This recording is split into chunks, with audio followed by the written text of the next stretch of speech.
Good morning, everyone. It's a pleasure to be here today. I wish I had a clicker because I hate standing behind podiums giving talks. I don't like talking at people. I hope that this can be an engaging conversation.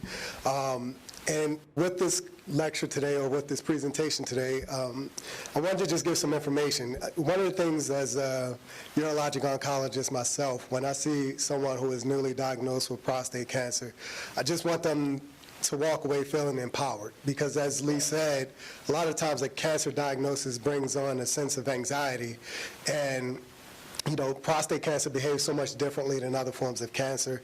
And so I'm truly a believer that with knowledge is power. So I'll sit down and we talk about this, and I want them to walk away knowing everything from where they are in terms of the stage of their disease, how we risk stratify prostate cancer, potential treatment options, and, through having all of this information, again, they can start to walk away feeling empowered, that we're in this journey together and we're going to get through it. So this presentation is mainly around what I think every man and potentially their partner should know about prostate cancer. So I have no disclosures relevant to this presentation, and I am relatively new to Cleveland, so I want to give a brief introduction of myself because I know there's many of you I haven't met. As Sue said, I am a urologic oncologist. I've been here in Cleveland for just a little over a year. I'm also the director of the Minority Men's Health at the Cutler Center for Men. And in addition to that, when you're a doctor, people always want to know about your academic pedigree, so I'll just run through that really quickly. I went to medical school at Louisiana State University. I did residency in urology at Virginia Commonwealth. I stole this picture from their website. And then to some of you guys' chagrin, yes, I did go to University of Michigan for a fellowship, so that's fine. And I'm originally from Baltimore, so I'm a Ravens fan too, so I just want to throw that out there. All right? Okay, so in addition to those things, a lot of my practice clinically, my research, as well as the outreach and engagement that we do is centered around what we call health equity.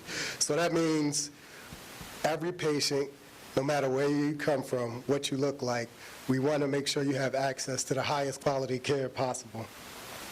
And so these are some of my goals for the presentation. I want to share how we diagnose and risk stratify prostate cancer. I don't want to be too sciencey when we talk about this because I want everyone to have a good understanding of this. Then we'll talk about prostate cancer incidence, or in other words, how many men get prostate cancer or are diagnosed with prostate cancer annually. Then we'll talk about the number of prostate cancer deaths. There is some disparities when we talk about the number of men who are diagnosed with prostate cancer as well as the number of men who die from prostate cancer when we talk about black men compared to other races. So we'll talk about that. Then we'll talk about the screening guidelines and how this can impact the results we see in terms of outcomes, and also just briefly review some genetic links to prostate cancer. So first I want to just start off with what is prostate cancer for anyone. I know most of you know, so forgive me for the review. The prostate is a small gland that is for male reproductive purposes, essentially. It secretes fluid that is often put out into the semen, and when those cells that produce that fluid start to grow abnormally, then that's when we develop prostate cancer. And so as you can see from this image, it sits right below the bladder and in front of the rectum. And as we age as men, the prostate will give you some problems more than likely, whether it's cancer or just from enlargement. So that's something that every man should be aware of. And then how do we diagnose prostate cancer? So as many of you already know, your primary care provider annually should be checking a PSA test, which stands for prostate-specific antigen. And so that blood test, if it's elevated, will prompt likely a referral to someone like a urologist like myself. And then we will likely obtain a prostate MRI, which you see in the middle, and discuss potential prostate biopsy, which can give us tissue to make a diagnosis. And then once we have that diagnosis, we use what we call a grade group as well as your PSA level to help risk stratify the type of prostate cancer you have. And so this is, I wanted to use a simple image. So with these grade groups, they go from 1 to 5, and the closer you get to 5, the more aggressive the cancer tends to behave. And so I always tell this to a lot of my patients when we talk about prostate cancer. Usually when we are able to detect this, when it's confined to the prostate, you fall into one of two buckets. You can either fall into this clinically indolent, which is a non-aggressive disease, or clinically significant, which means that we need to do some type of definitive treatment. And so when we talk about how many men are diagnosed with prostate cancer, so on average about 1 in 8 men will be diagnosed with prostate cancer in their lifetime. So the chances are, as a man, that you'll either have prostate cancer or you'll know someone who will deal with prostate cancer.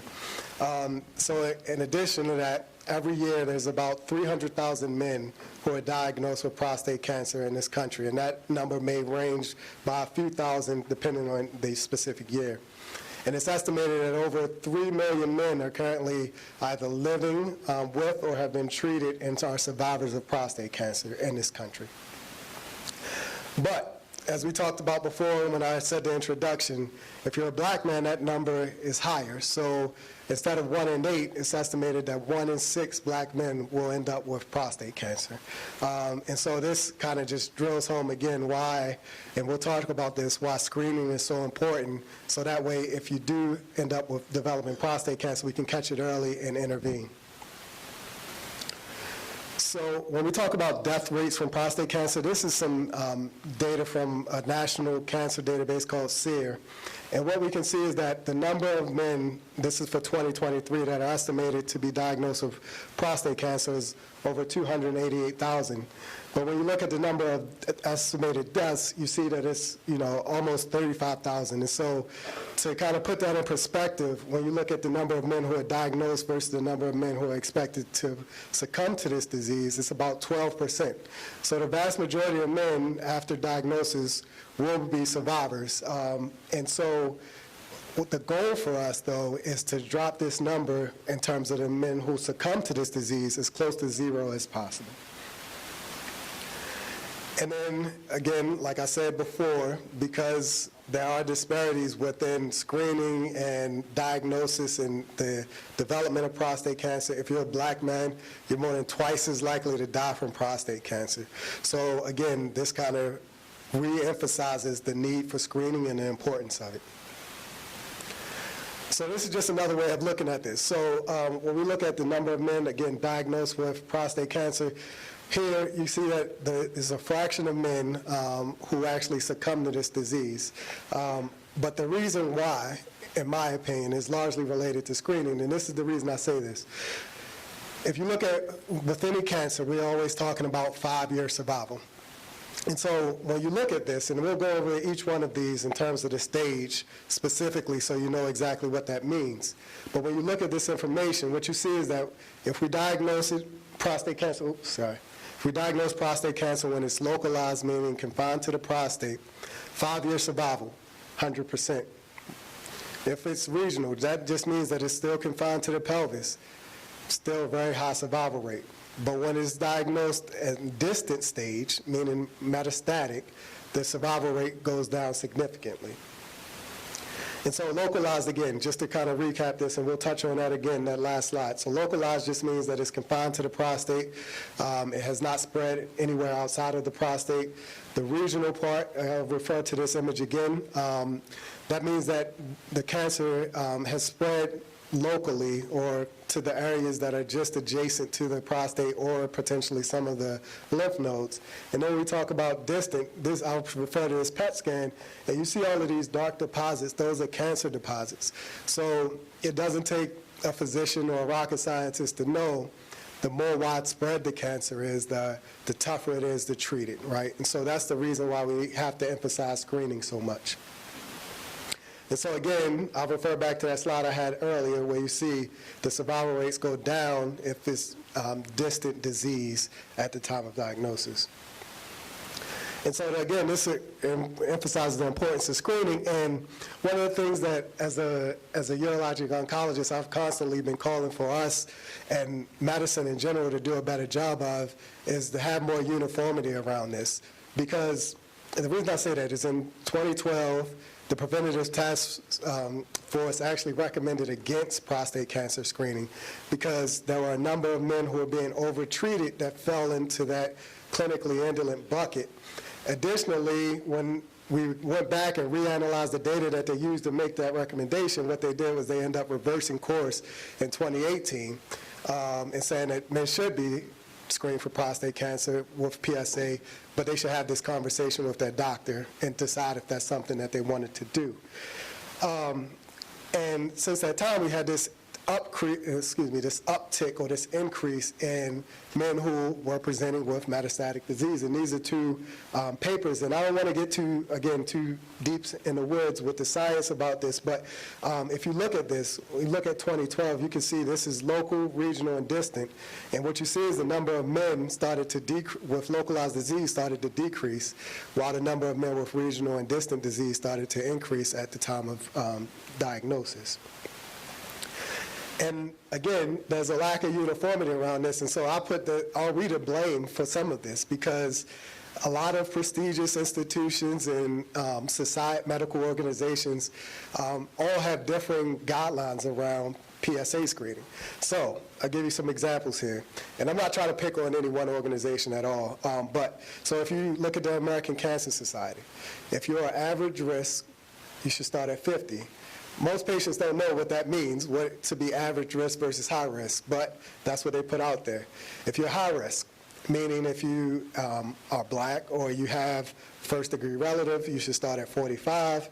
And then if you're at even higher risk, meaning someone who in your family was diagnosed at an early age, then you should start at 40. And then Prostate Cancer Foundation, if you're average risk, they say you should start at 45, not 50. If you have a family history of prostate, breast, colon, ovarian, or pancreatic cancer, you should start at 40. And if you're a black man, you should start at 40. So you can start to see how the lack of uniformity can cause some confusion around prostate cancer screening.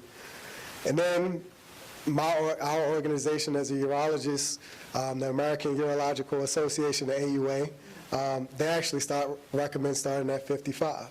And so, again, you can see how this lack of uniformity can cause some confusion and cause delay in PSA screenings. So, takeaways from me. I always like to just give some brief things that you should take away from this. So, as a man, you should discuss when is the appropriate time to have your PSA checked and when you should start undergoing prostate cancer screening with your primary care physician. This discussion should at least happen by the age of 50, okay? For most people, it's just a simple blood test, and I think that's another thing that discourages some people because, there's some myths around digital rectal exams and, whether or not that discourages people from getting prostate cancer screenings, but at a minimum, you should have a PSA drawn annually. And if anything, I hope you walk away from the data we just looked at knowing that screening does save lives, okay? So what about genetic links for prostate cancer? So I think it's important to talk to your elders, right? So know your family history, because if you have someone on the paternal side of your family who was diagnosed with prostate cancer, your risk of being diagnosed with prostate cancer actually increases. So if it's your father, brother, paternal uncle, or grandfather, knowing this information can kind of help your physician and yourself decide when you should start screening and knowing your risk. Other genetic links to prostate cancer, so there are these things what we call germline mutations. And these are mutations that are passed down from one generation to the other. And some of these mutations can increase your risk for certain types of cancers. And usually this will present if you have a family where multiple family members were diagnosed at a young age with a specific cancer.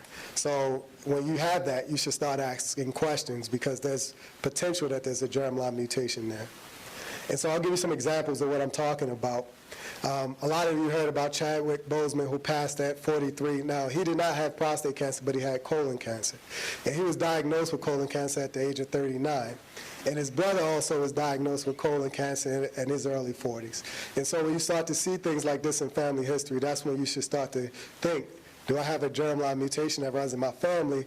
And if so, you should undergo genetic testing to find out. And this is a picture of his younger brother, who is now cancer-free, thankfully. But again, early 40s when he was diagnosed. Chadwick Boseman was late 30s, so that can kind of clue in based off that family history. Another example, I'm sure many of you heard about, was Angelina Jolie, who has a BRCA1 mutation, which is linked to breast and ovarian cancer. And her mom also had breast cancer, so she decided to undergo a double mastectomy to kind of stage off the risk of her developing breast cancer. So that is what I'm talking about in terms of germline mutations being passed from one generation to the next. And I don't expect you to remember these, but these are some common germline mutations that we know exist and are linked to prostate cancer. And in fact, what we also found out is that approximately 1 in 10 men, if they have metastatic disease, actually have or harbor some type of germline mutation. And again, this does increase the risk of you developing prostate cancer significantly, and it is more aggressive when it does form. And so the reason, and this is another paper this is kind of the landmark paper that clued us into these these germline mutations existing in men with higher risk prostate cancer and metastatic disease. And so why is that important? Because again, as we talked about, if you have a germline mutation, that can influence when you start your screening. Again, typically when you have these germline mutations, the disease can be more aggressive. And if needed, there are certain systemic medications or medications we can give that people with germline mutations respond to better, and those are called PARP inhibitors. So because of that information we just talked about, any man with high-risk prostate cancer diagnosis, we're now recommending you undergo screening, genetic testing to test for germline mutations. And then one other thing, because I'm sorry I slid this in there. I hope the organizers don't mind, because I didn't see it on there. And we talked about the two buckets, clinically significant versus clinically indolent. I just wanted to touch on this really quickly. For those men who fall into that clinically indolent bucket, we have the option of active surveillance. And for those people who haven't heard of active surveillance, so if you have low-risk prostate cancer, we actually recommend active surveillance for a lot of men, and that consists of regular PSA checks plus MRI or biopsy annually.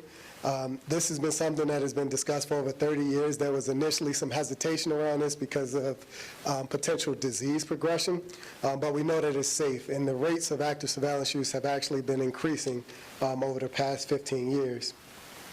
And this is some of the information we know that kind of tells us how safe this is. So this was a study that looked at 15-year outcomes of men who had surgery, radiation, or active surveillance. And at the top is what we call prostate cancer-specific survival. And so you see these lines all overlap with one another. So at 15-year mark, we're talking about how many men are actually survivors and didn't succumb to the disease. And so the rates are essentially identical. So that's how we know that this is a safe option for men with low-risk prostate cancer. All right, so I'm going to kind of wrap up. So some key takeaways. Again, I'm a staunch believer that no man should ever pass away from prostate cancer, and that screening is a vital way to kind of decrease the number of prostate cancer deaths. You should always discuss this with your primary care provider. PSA checks should occur annually if you fall into that range in which we do screening. Know your family history, because that can greatly influence whether or not you have some type of germline mutation, and whether you should undergo genetic testing. And then, as we talked about, active surveillance is a great tool for managing men with low-risk prostate cancer. And I've made this promise to myself when I got into medical school, so forgive me. I always, regardless of the stage, I give a shout-out to my parents, because I just love them for everything they instilled in me. And, you know, on the left is a picture of me and my dad. Lost him at the age of 12, but, you know, I just hope that I could be a man that he could be proud of. And then my mom on the right, that, you know, I just love him to death. So forgive me, I had to throw that in there. So I'll stop there.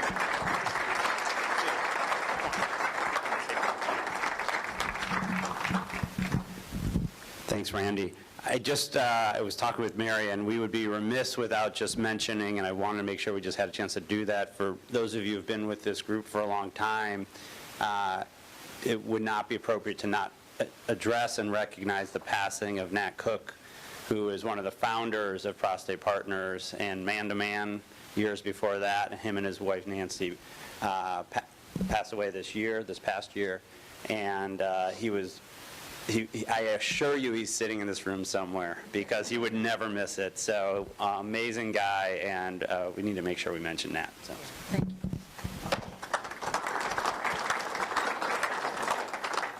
Thank you. So after each session, we're going to have a chance for some questions for the speaker.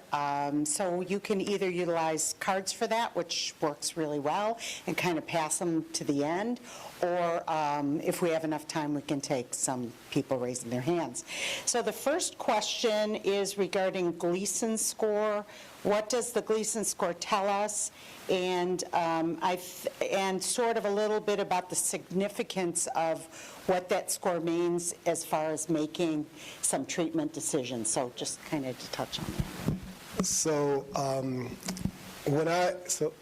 sorry, I took down the slide, but when I had the slide about the grade group, that's kind of the equivalent of what we use for Gleason score.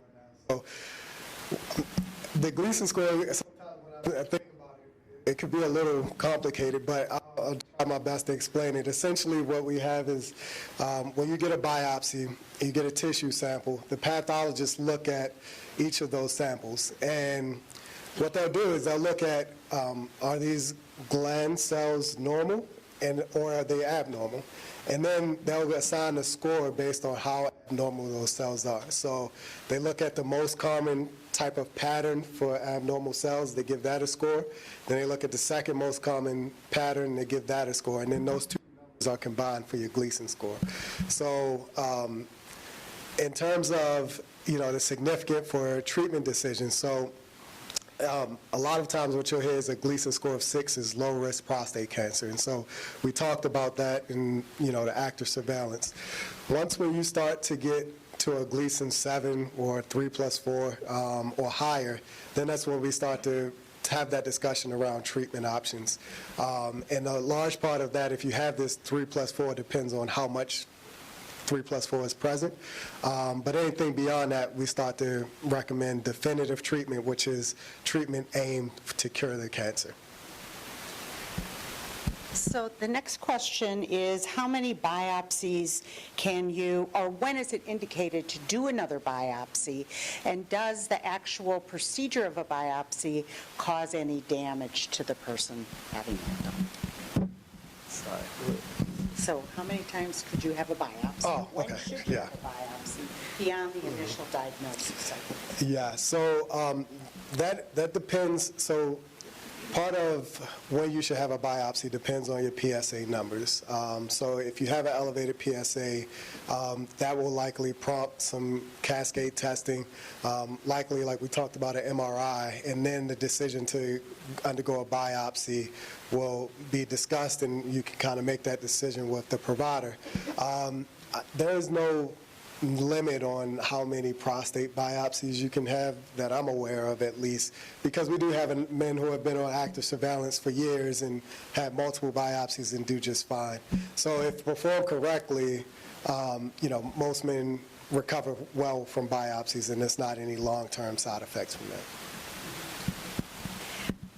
The next question, actually two questions came up regarding genetics. And I'm assuming, and I'm going to put Dr. Mendrata on the spot on this one, because I'm assuming he's going to cover this in more detail, but maybe just an overview of, people that have that history of prostate cancer in their family, or, like this one person asked, breast cancer in the family. I had one patient that I had shared with the group at the Prostate Partners, and this gentleman was in for his survivorship visit. He had had been treated about 4 to 5 years beforehand with for prostate cancer. He had radiation, and his PSA was undetectable. And you get to be friends with the patients, and we're chit-chatting a little bit, and he's telling me how his sister was just diagnosed with breast cancer, and his mother had ovarian, and his aunt had breast. So on a whim, I said, you know what, we should do some genetic testing. You're not even 60 yet. Let's do that. And it turned out at the end of the story that he had an undetectable breast cancer and ended up going through treatment for that. And had we not sat down and had that chat, and again, this wasn't at initial diagnosis, this was years later. So it's so important to share that family history ongoing with your providers, because they may only see you every 6 months or a year. So just maybe a little bit more about how, because this is really a new age for prostate cancer in terms of genetics. So maybe a little bit from you, and then we're going to hit up Dr. Mendrada for a little bit more on this genetics.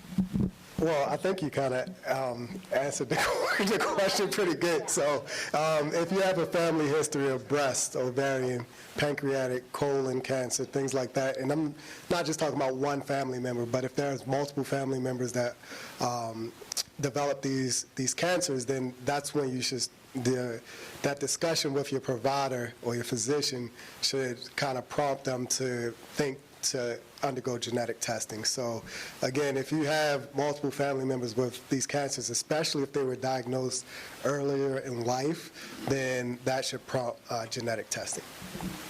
And then this patient asked about statistics on men of dark color as well as mixed race men as far as their risk factors for prostate.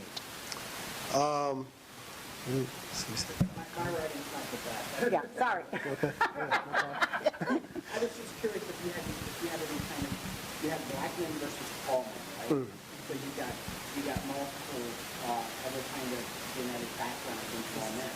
So what about mixed races? Because America, we're very much limited. Oh my gosh. I'm gonna try not to get on my soapbox about this, but so there's multiple factors that go into that disparity, right? When we talk about black men being at a higher, developing prostate cancer at a higher rate. Race in itself is a social construct, though. So it's not, and we haven't identified just one gene that if you look like I do, that I might harbor, that someone else is of a different race doesn't harbor, right? So we don't have that information. But what we do know is that historically, if you were mixed with black and white, you were considered black in this country, right? That's just the way that things have been. So regardless of your actual ancestry, because we weren't collecting that data before, we're collecting it now and we're trying to get better at it, but regardless of your ancestry, if you identified as black, you were just more likely to develop prostate cancer, and there's multiple reasons that could potentially explain that. So I hope that answers your question. It's a very, yeah. Because you brought it up. So I just kind of was looking to see if maybe there's any other kind of variances on there. Yeah. Genetics, or like you said, is it more cultural, social? Well, so it's, yeah. So, without taking too much of a detour down our history lane, I guess, what we do know is that if you are black in this country, you're more likely to live in poverty, you're a little more likely to have, certain exposures to certain environmental things and pollutions, and so it does predispose you to forming or developing a number of health conditions, and prostate cancer is one of them. So it's nothing inherently that, a black man just inherently when they're born and they come out the womb is like you're destined to have prostate cancer. It's more of a lived experience type of thing that likely leads to that disparity. And I put it up there. Additionally, I want to because there are disparities in screening as well, right? So as a UH employee, we actually just started looking at this data over the past, 5 years, and while our numbers are not where they need to be, just being honest, with screening men who should be eligible for being screened, our numbers are even worse when we look at the black men within our population that we serve. So that's the reason, to kind of educate so that, every man knows that the importance of screening, but especially black men who are more likely to die from prostate cancer should know the importance of screening.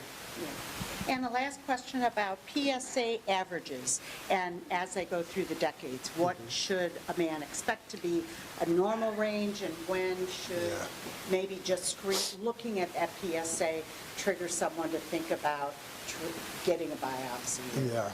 So there are some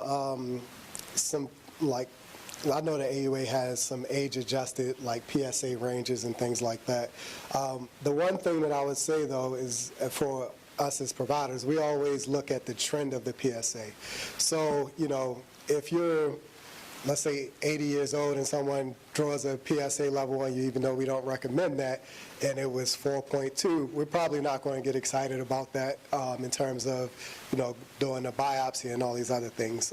But if you are, let's say 50 and you got a PSA of 4.2, that's a completely different story. So the trend of the PSA is what we often look at. And again, we do take into account age, but usually if you fall within that screening that age that we recommend for screening, if you're elevated, we'll look at the trend and we'll kind of have a discussion about next steps. Any questions? We have just a minute. Yeah. Just quite quickly about the Gleason scores, how complicated they are. Yeah. You mentioned this 3+4. Yeah. How do you guys come up with 3? I have no understanding. Yeah. That's, part of that is why I actually try to go to grade group now because it's much simpler. It's just 1 through 5. But yeah, the Gleason score was, I don't know, it was invented, in the 60s. So, but it's been our most reliable tool so far. Now, things are changing, but in terms of determining how aggressive a disease will likely behave. Yeah, so, that's a great question. So remember what I was saying, how they look at the abnormal cells and the most common abnormal cell, they'll give a score. So the score is 1 through 5. So if it's a 3+4, the most common abnormal cell, they scored a 3. And then the second most common, they scored a 4. And then you add those two numbers together and you get a Gleason 7. So the second score, you get a 3+4. Well, so it's all from the same tissue sample. It's just the most common cell, abnormal cell, versus the second most common abnormal cell based on that tissue sample. Yeah. Yes, sir. So then, there's a difference between a 7 that consists of 3+4. That's right. Versus what is 4+3. That's correct. Does 4 suggest, does the first number suggest the number of more normal cells, and the second number? Yeah. See, now you know why we try to do the grade group, right? So, so the first number is it's just when we look at the abnormal cells, the most common abnormal cell, right, for that particular tissue sample. And the closer you get to 5, the more abnormal that cell looks, right? And the more abnormal that cell looks, the more aggressive it tends to behave, okay? So if you have a 3+4, the disease on average won't, we don't look at it as aggressive as a 4+3. But that's not across the board, though. So it's some nuance to that as well, so I'm not trying to confuse anybody. Go ahead. Yeah, go ahead. The boss is coming. The boss. Just older, so I've been explaining it longer.